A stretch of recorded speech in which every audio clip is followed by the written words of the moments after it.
Baik, para mahasiswa sekalian,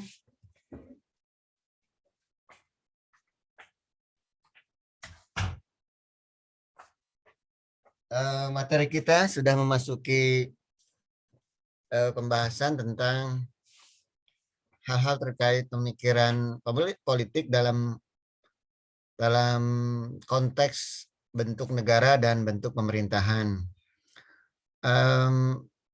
Sebagai pengantar tentu ini adalah agenda yang terkait suatu negara tentu, karenanya di semua negara konsep bentuk negara itu sendiri dan bentuk pemerintahannya itu bagian yang amat erat dalam dinamika pemikiran politik. Misalnya suatu negara tertentu memilih bentuk negara tertentu atau memilih bentuk pemerintahan tertentu, itu sangat dipengaruhi oleh pemikiran politik yang berkembang dan ke arah mana secara mayoritas pemikiran itu terpilih begitu. Dari sekian banyak opsi yang tersedia, kemudian negara tersebut memilih satu opsi itulah, itu kan berarti dari berbagai opsi yang ada yang mendapatkan mayoritas pilihan kalau konteksnya pemilihan. Kalau konteksnya penentuan atau berdasarkan warisan, tentu biasanya tinggal melanjutkan begitu ya.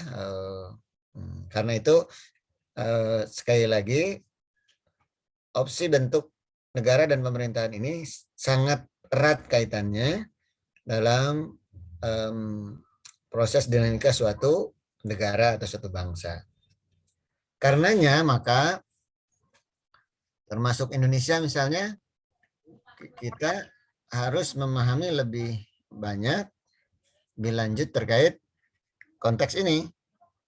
Kita akan membahas di dalam isinya itu terkait tentu baik secara umum bagaimana pemikiran politik yang berkembang dalam bentuk negara dan bentuk pemerintahan di dunia maksudnya, serta bagaimana dinamikanya saat tiba di Indonesia. Nah, artinya secara mendasar kita juga akan bisa mengaitkan pertanyaan yang sama seperti awal perkuliahan kita.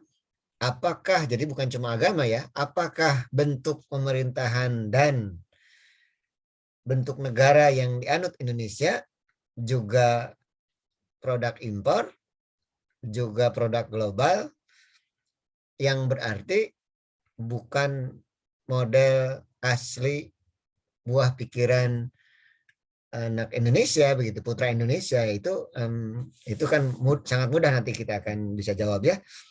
Tetapi apakah juga pertanyaannya yang sama berulang? Apa memang ketika memilih model impor ini berarti kita harus memilih, menciptakan model sendiri? Nah, itu juga belum tentu ya. Sama seperti agama. Sama seperti pertanyaan dengan agama kemarin ya, pada saat kita membahas tentang agama. Oke, beberapa dinamika di Indonesianya akan kita habiskan pembahasannya di pertemuan kali ini. Kita selesaikan. Kita mulai dalam konteks umum beberapa teori bentuk negara ya. Paling tidak ada 4 bentuk negara yang berkembang di dunia: aristokrasi, demokrasi, monarki, dan republik ya. Lebih lanjut pemahamannya silahkan dipertajam dalam referensi masing-masing. Saya hanya memberikan sedikit pengantarnya saja, paling tidak pemahaman dasar bahwa misalnya seperti aristokrasi, satu bentuk negara yang dikuasai oleh sekelompok orang yang itu sebenarnya untuk membedakan antitesanya dengan monarki sebetulnya, karena monarki dianggap negara dikuasai oleh satu orang. Nah, satu orang yang dimaksud itu adalah satu klan, satu kepamilian. Itu dikenal kemudian oleh para ahli dikenal dengan istilah satu orang, padahal satu klan gitu ya, satu keluarga kerajaan, keluarga monarki. Itu untuk membedakan dengan monarki sebetulnya ada di aristokrasi sebetulnya untuk yang kemudian untuk kemudian suatu konsep bentuk negara yang dikuasai oleh kelompok orang yang kemudian berkembang ke konsep demokrasi. Negara demokrasi, negara yang menyerahkan proses siklus kekuasaan di negara tersebut pada mayoritas rakyat gitu ya. Nah, atau dalam bentuk lain berkembang lagi kalau dalam konteks bentuk republik, walaupun ini nanti berkembangannya ke arah semacam bentuk negara yang apa namanya menyatukan banyak kekuatan terpisah, tercerai-berai, terserak di berbagai lini bangsa yang kemudian disatukan dalam bentuk negara republik. Ini beberapa pemahaman dasar ya. Lalu pemikiran ini kemudian terus berkembang gitu ya sejak dasar negara-negara kemudian menuju konsep negara modern. Karena sebelum disebut negara masa modern, masa sebelum modern gitu paling tidak itu dulu dunia dikuasai oleh seluruh di muka bumi ini dikuasai oleh hanya beberapa gelintir bentuk-bentuk kekuasaan global. Kekuasaan global itu kan berarti semacam satu, kalau bentuknya ada kekaisaran, ada kerajaan, ada juga kesultanan atau kekhalifahan gitu, yang menguasai banyak wilayah gitu. Yang berbeda dengan konsep negara modern sekarang. Jadi kalau di zaman sebelum modern itu misalnya Kekaisaran Romawi itu menguasai misalnya setengah dari benua Eropa. Kekaisaran Bizantium, lalu ada Kekaisaran Mongol, Kubilai Khan, Genghis Khan itu menguasai beberapa wilayah, beberapa negara. Kalau dari sekarang beberapa negara gitu.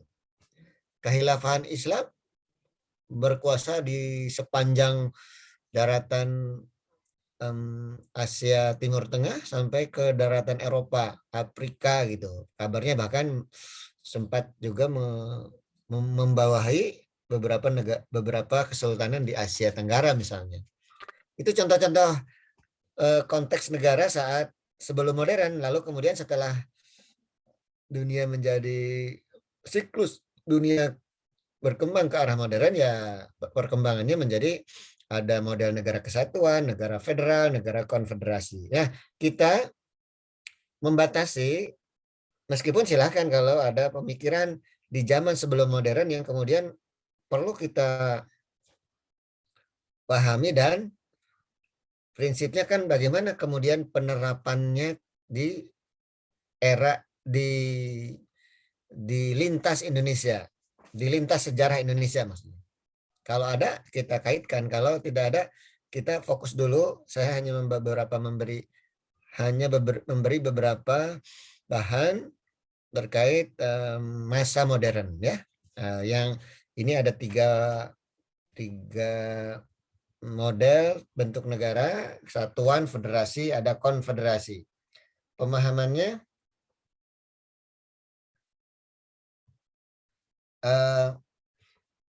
kesatuan kita sangat mudah mendengarnya, seperti halnya di Anut Indonesia, menegaskan tentu pemikiran untuk bersatu dari sekian banyak lini bangsa saat itu untuk bersatu. untuk berada kemudian dalam komando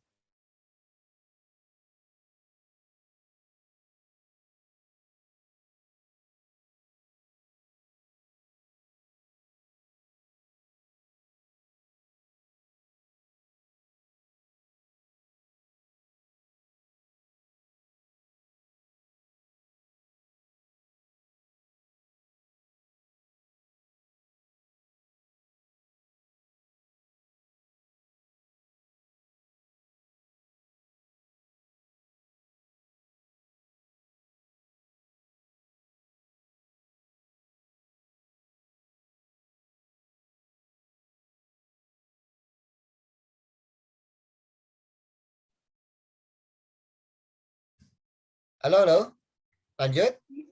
Lanjut, Pak. Oke, barusan ada itu apa materinya, internetnya terganggu sedikit. Oke, selanjutnya beberapa pemikiran tentang pembagian kekuasaan antara daerah dan pusat ya. Maaf Bapak, share screen-nya nggak ada. Nggak ada? Oh, oke, sebentar.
Oke, lanjut ya.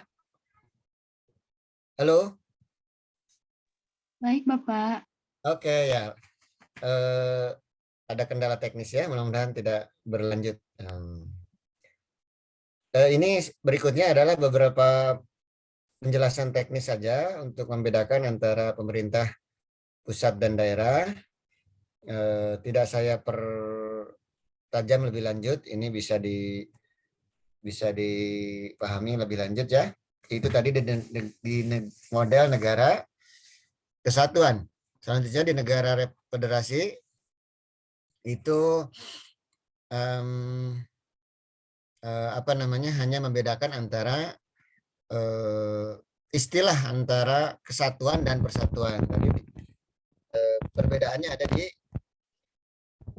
kalau di negara kesatuan antara union dan unity itu satu kesatuan, sementara dalam negara federasi hanya bersatu dalam unionnya saja.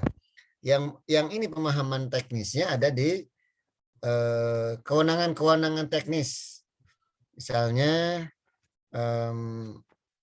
pemerintah daerahnya itu terdiri dari negara-negara bagian. Berbeda dengan pemerintah, kalau di kesatuan ada pemerintah daerah.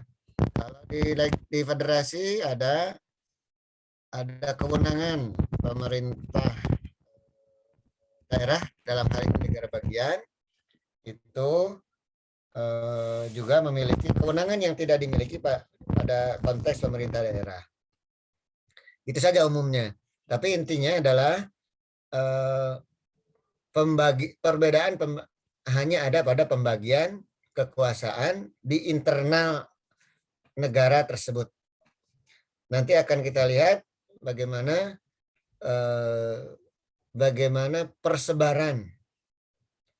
persebaran bangsa-bangsa di dunia yang lebih banyak memilih model negara yang mana. Itu kita akan lihat nanti ya. Model ketiga, saya percepat, model ketiga adalah model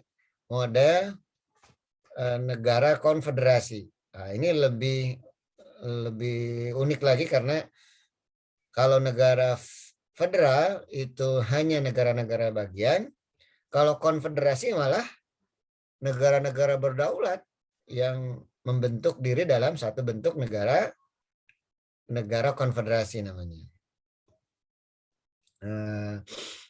Apa namanya itu tentu paling sedikit nanti jumlahnya, dan contohnya karena memang akan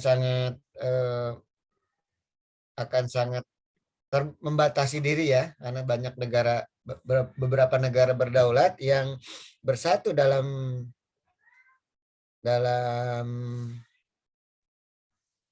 negara konfederasi itu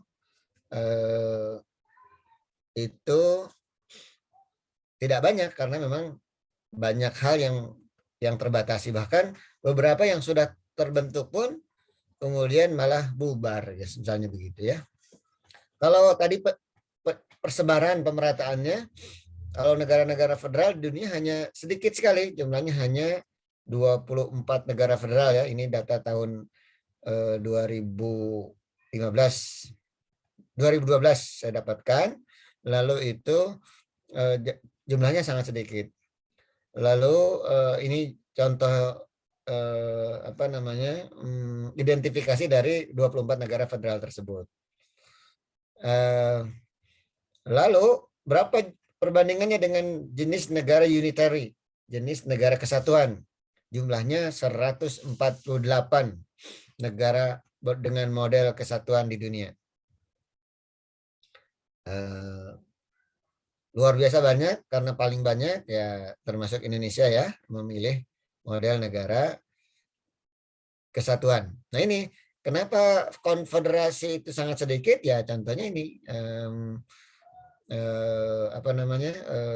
hanya sedikit sekali yang memilih model negara konfederasi. Kita lanjut mempercepat pembahasan. Setelah bentuk negara, ternyata harus bisa membedakan antara bentuk negara dengan satu lagi bentuk pemerintahan. Bentuk negara tadi sudah kita sebutkan, ada sekarang bentuk atau sistem pemerintahan. Dalam negara demokrasi atau paduannya bentuk negara republik tadi, yang itu menjadi pengembangan dari bentuk negara aristokrasi, kita mengenal paling tidak ada 4 model sistem pemerintahan. 1 presidensial, 2 parlementer, yang ketiga pemerintahan campuran, yang ketiga pemerintahan kolegial. Mudah sekali ya, saya percepat saja, ini hanya meng-highlight ya, saya kira ini pemahaman dasar kita kalau kita sudah di bangku kuliah, ini pemahaman dasar kita yang sudah kita dapatkan di lintas beberapa pelajaran terkait di sebelum kita ke kampus ya. Apa itu bedanya presidensial, parlementer, mungkin yang paling populer 2 itu. Kemudian mungkin sekarang yang agak baru ada sistem pemerintahan campuran atau pemerintahan kolegial, itu saja. Tapi intinya adalah ini bentuk sistem pemerintahan yang membedakan, yang dipilih oleh setiap negara untuk dibentuk begitu.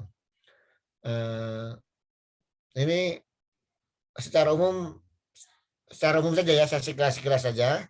Kalau parlementer paling mudah cirinya adalah dipimpin oleh kepala pemerintahnya dipimpin oleh seorang perdana menteri yang memimpin atau menguasai mayoritas parlemen di negara tersebut dari hasil pemilu terakhir. Nah, sebaliknya di sistem presidensial, kepala negara sekaligus kepala pemerintahan itu dijabat oleh seorang presiden. Makanya tidak terpisah ya dua kewenangan ini. Nah, dua kewenangan ini. Ada model campuran dan ada model kolegial. Itu contoh-contoh sistem pemerintahan yang lain yang bisa dipahami dan dipilih oleh setiap negara. Berikutnya ada bentuk pemerintahan yang lain untuk memahami lebih lanjut. Misalnya, ternyata dalam monarki pun, itu dalam sistem monarki pun atau kerajaan, itu prakteknya terjadi berbagai varian yang berbeda-beda. Dari mulai monarki absolut, murni betul-betul kerajaan yang berkuasa adalah raja atau ratu, atau dalam istilah variasi yang sama itu kekaisaran dan atau kesultanan, kekaisaran, kekhalifahan. Itu bukan kekhalifahan tentu tidak berbeda dengan sistem monarki, tapi kekaisaran dan kesultanan itu mirip dengan monarki. Jadi bukan hanya kerajaan ya. Itu yang kalau yang absolut murni dipimpin seluruhnya, kepala negara maupun kepala pemerintahnya dipimpin oleh raja atau ratu, sultan atau sultania, kaisar atau kalau kaisar tuh saya kurang paham nih. Kaisar itu untuk laki-laki, kalau perempuan apa kaisari atau apa begitu, nanti kita cari informasinya ya. Apa penamaan kalau kaisarnya seorang perempuan, atau pernahkah bolehkah perempuan menjadi seorang kaisar? Nah, itu kira-kira nanti berlanjut ya pemahaman kita. Lalu ada yang model monarki konstitusional. Itu satu bentuk kerajaan atau kesultanan atau kekaisaran yang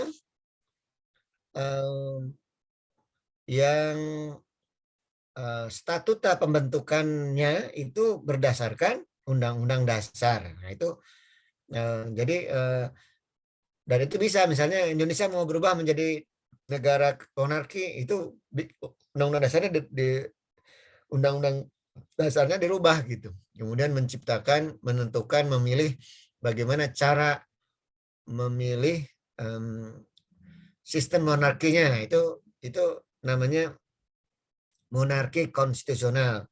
Kalau untuk membedakan dengan monarki absolut itu satu negara yang didirikan oleh satu klan dasar awalnya.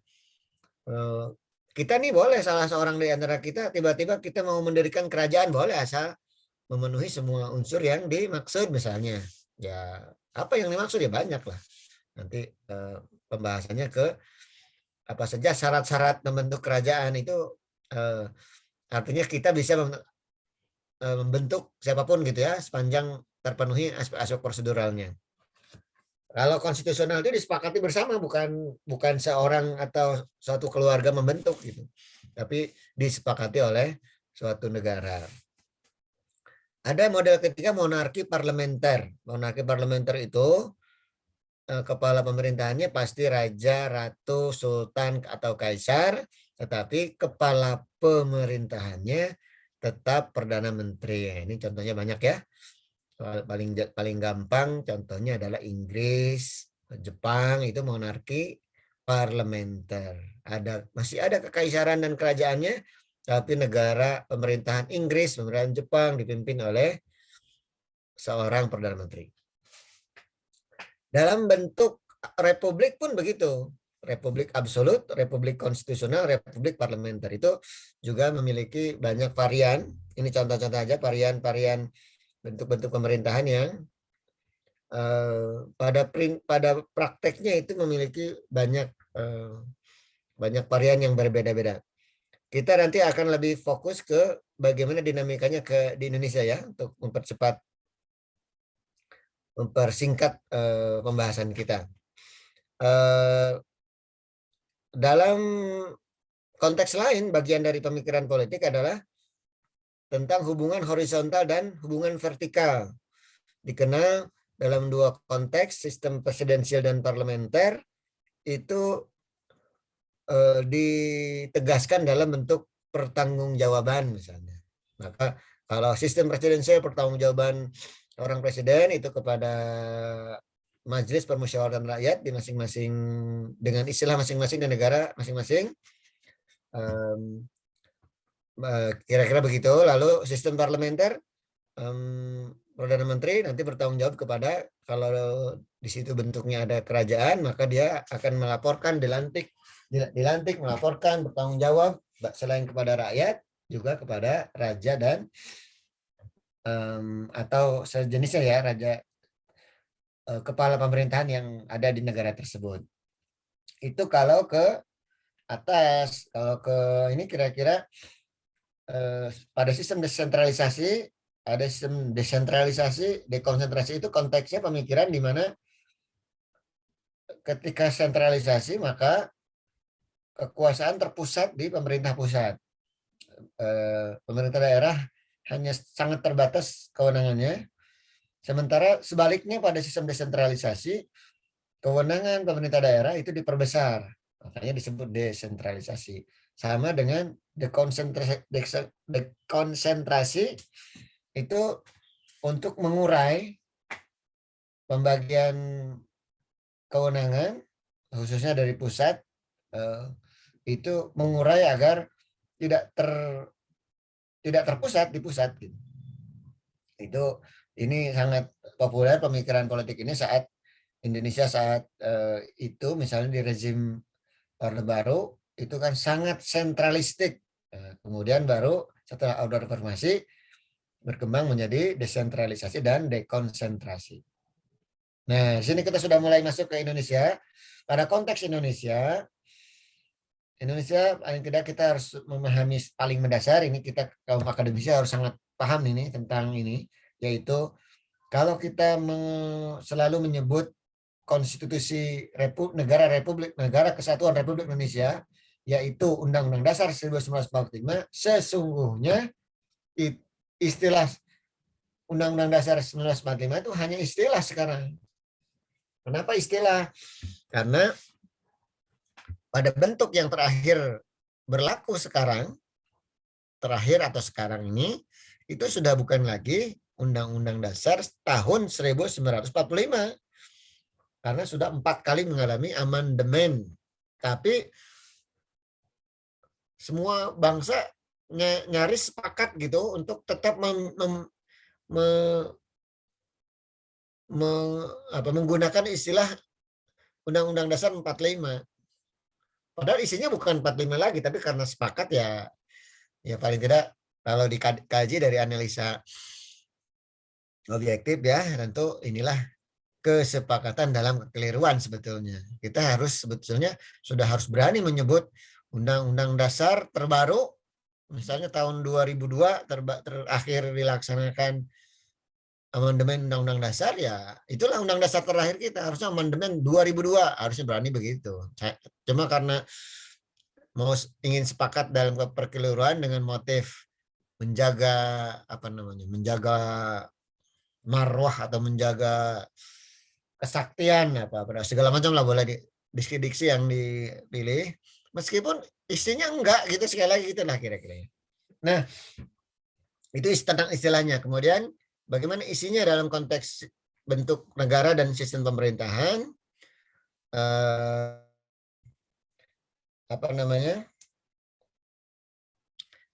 Indonesia menganut sistem negara kesatuan republik berbentuk republik dan menganut pula sistem pemerintahan berbentuk presidensial.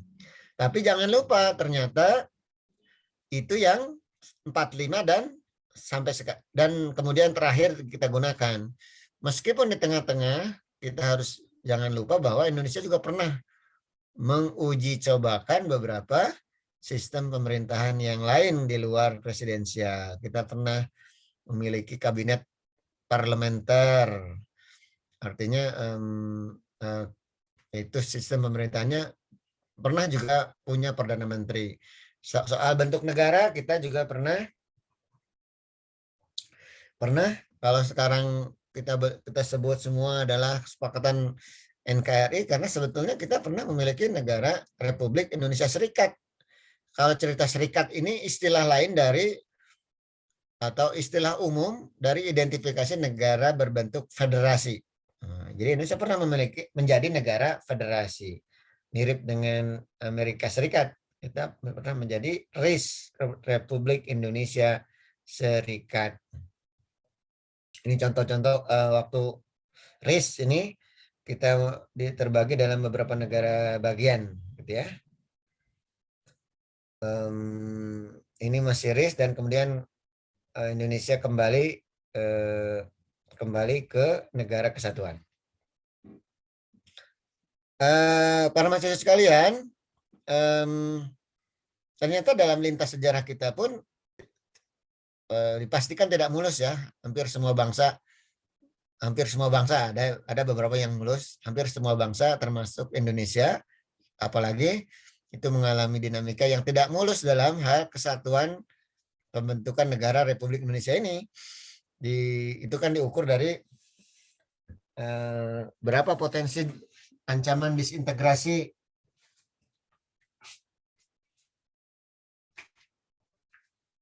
atau ancaman pada perpecahan bangsa, upaya untuk memisahkan diri dari keutuhan negara Republik Indonesia. Itu ternyata banyak sekali. Paling tidak dalam sejarah kita punya 10 kali potensi ancaman disintegrasi Indonesia. Dan ini semuanya semua gerakan sekeras disintegrasi atau separatisme itu pasti, catat ya, pasti didasari oleh pemikiran politiknya masing-masing gitu. Pemikiran pemberontakan PKI misalnya ya, untuk pemikiran politik komunisme yang kita pernah bahas panjang, yang kalau ingin berkuasa ya berontak, setelah berontak ya kemudian bikin negara baru atau mengganti negara yang lama dengan negara baru atau mendirikan negara dalam negara. Begitupun dalam konteks agama kita pernah agama Islam khususnya pernah ada DITI, negara Islam, tentara Islam. Itu juga upaya untuk memisahkan atau bahkan mendirikan negara di dalam negara. Di Aceh, di Papua sekarang masih kan, Timur kemudian menjadi lepas, itu beberapa contoh-contoh dalam sejarah disintegrasi di Indonesia. Nah, ini yang tadi saya sebut ya, tentang amandemen Undang-Undang Dasar 45. Jadi amandemen terakhir itu tahun 2002. Seharusnya sekali lagi ini adalah Undang-Undang Dasar kita ini Undang-Undang Dasar tahun 2002. Cuma disepakati secara keliru. Saya menyebutnya begitu karena saya seorang akademisi, jadi saya harus menyatakan objektivitas ilmiahnya ya ini kesepakatan keliru ya, berbeda dengan isinya begitu.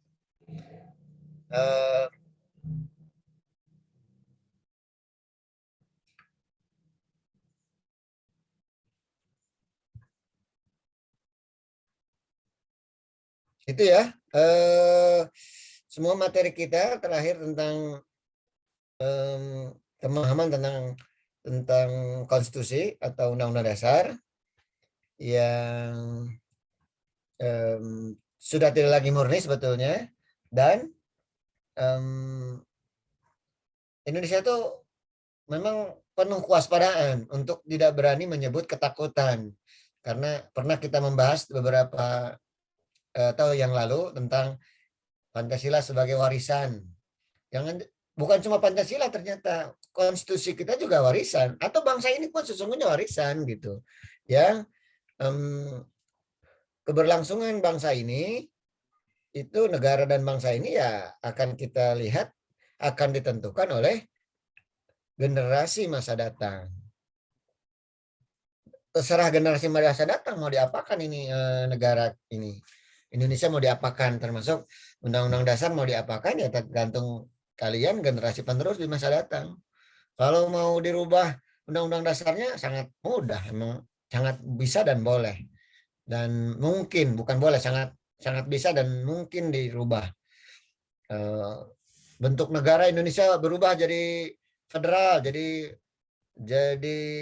monarki, jadi apapun bisa. Itu tergantung generasi yang akan datang yang akan menentukan bagaimana nasib Indonesia di masa datang. Begitu materi kita.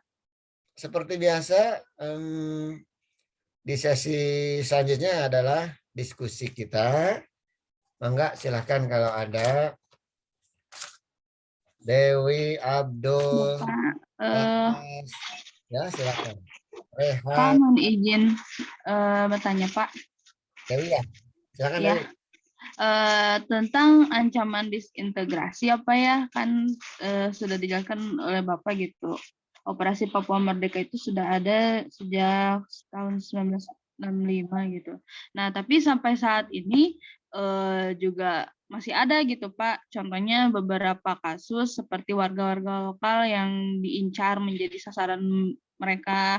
Terus juga beberapa dari militer kita ya, baik itu polisi maupun TNI juga sempat menjadi korban juga. Nah, apa sih seharusnya upaya pemerintah gitu untuk mencegah gitu disintegrasi tersebut gitu? Karena kalau yang saya lihat kan emang salah satunya dari pemerataan infrastruktur juga kan jauh gitu dari kata baik gitu untuk daerah Papua sana gitu. Nah, kira-kira kiat-kiatnya apa ya Pak ya supaya mencegah disintegrasi itu? Dewi pernah ke Papua? Belum Bapak. Oh, kenapa udah bisa lihat infrastruktur di Papua kurang bagus? Nah, kalau kan suka lihat ya kayak di berbagai media sosial ya Pak ya, kalau untuk bagian Mimika udah lumayan bagus, tapi kan kalau bagian dalam-dalamnya lagi kan itu kadang-kadang susah. Bahkan saya pernah lihat juga Pak untuk transportasi aja itu mahal. Beberapa saya juga pernah berjualan mengirim ke Papua juga itu mahal juga gitu Pak untuk ongkosnya gitu. Oke, Dewi, oke. Ya. Yang pertama komen saya, jangan lupa mata kuliah kita adalah pemikiran politik, maka ketika kita memahami misalnya contohnya potensi disintegrasi bangsa di semua contoh-contoh yang tadi, termasuk yang masih ada sampai sekarang seperti OPM di Papua itu, apa latar belakang pemikiran politiknya yang mendasari itu. Nah, itu harus kita pahami. Sama nanti akan membuka tabir yang lain. Tadi kan sudah beberapa saya ungkap ya, cuma memang OPM belum sempat diungkap. Dasar pemikiran politik orang Papua, sebagian orang Papua ingin merdeka. Kita harus sebut sebagian karena sebagian lagi menyatakan tidak, atau memang belum pernah ada mekanisme ilmiah, mekanisme formal yang legal untuk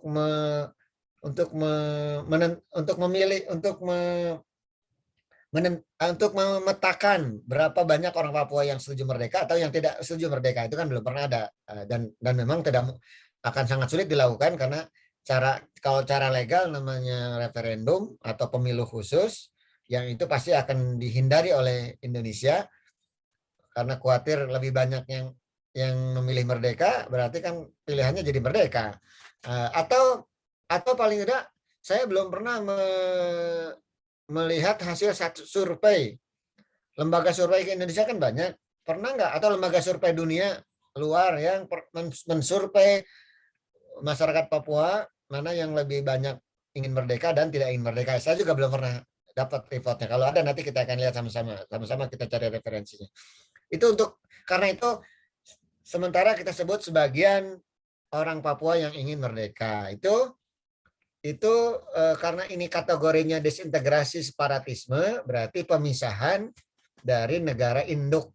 Kenapa ingin memisah? Karena umumnya didominasi oleh pemikiran merasa ingin merdeka karena perbedaan dasar dengan negara induk, dan yang kedua itu ketidakadilan, ketidakmerataan dan sejenisnya. Jadi dua itu alasan atau pemikiran politik yang melatar belakangi hampir semua gerakan disintegrasi berbasis separatisme, yaitu perbedaan dasar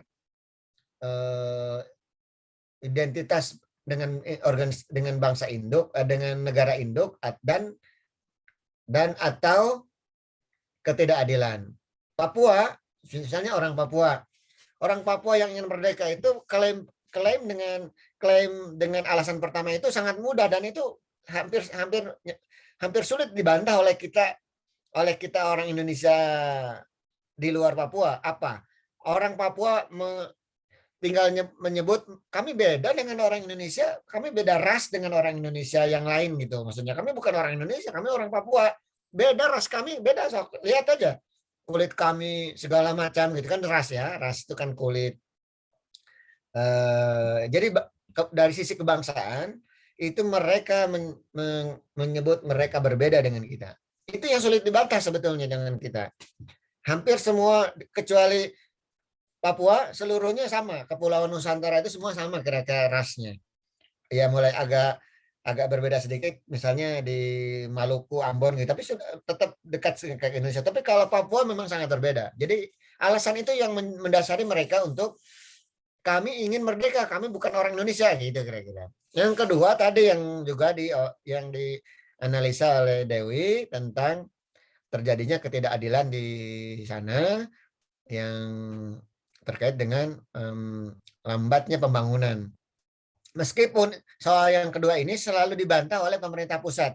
Pemerintah pusat itu semua presiden manapun pasti tidak ada yang tidak ada yang permisif atau agak yang mengizinkan Papua merdeka, karena sekali saja ada presiden yang mengizinkan satu wilayahnya merdeka, ya kayaknya akan seperti Timur kemudian dikasih referendum dan kemudian hasilnya lebih banyak yang ingin merdeka, dan merdeka ya presidennya waktu itu langsung jatuh, langsung tidak mendapat dukungan mayoritas karena gagal menjaga keutuhan wilayah. Nah, itu kan begitu kira-kira. Nah, yang yang hanya agak longgar tuh hanya Presiden Abdurrahman Wahid waktu Gus Dur ketika berkuasa. Ketika orang-orang Papua merdeka yang memiliki bendera sendiri namanya bendera bintang kejora, kata Gus Dur silakan kibar.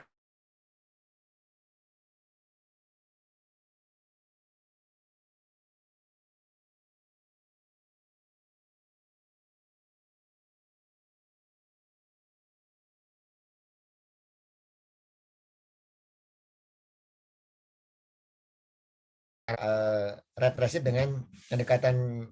Tetapi kalau terkait dengan pembangunan, klaim pemerintah pusat kita hanya membaca dari klaim ya, kita kan bukan pemerintah secara langsung, kita hanya membaca klaim. Bahkan dengan diberlakukan namanya otsus, operasi khusus, Papua itu daerah khusus, itu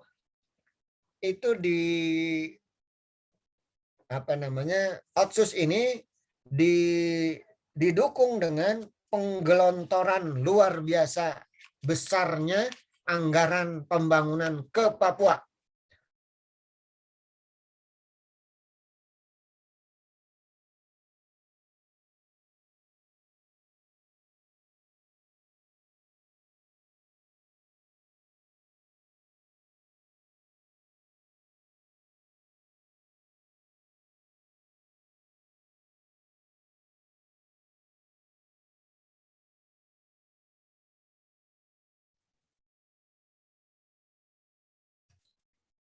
Halo?